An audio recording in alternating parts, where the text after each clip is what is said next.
மற்றும் ஒரு நன்மை செய்தி. பாமக தலைவர் அன்புமணி 3வது நாளாக தொடர்ந்து நிர்வாகிகளை சந்தித்து வருகிறார்.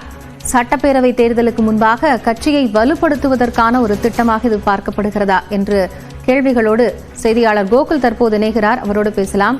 கோகுல், இப்போ 3வது தொடர்ந்து ஆலோசனை நடத்தி வருகிறார்.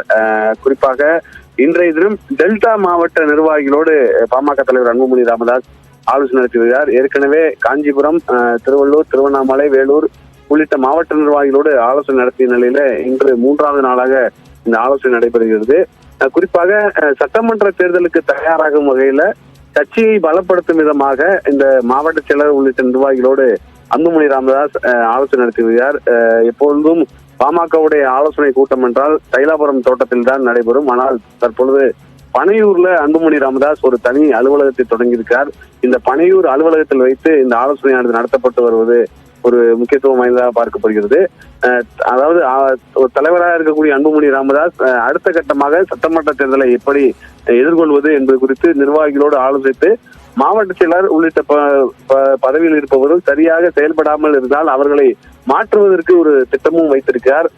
தொடர்ந்து நிறுவனர் ராமதாசுக்கும் அன்புமணி ராமதாசுக்கும் இடையே கருத்து வேறுபாடு இருப்பதாக கூறப்படும் நிலையில தனியாக பனையூர் அலுவலகத்தில் அன்புமணி ராமதாஸ் நிர்வாகிகளோடு ஆலோசனை நடத்தி வருவது ஒரு முக்கியத்துவம் வாய்ந்ததாக பார்க்க. நன்றி கோகுல் விவரங்களுக்கு.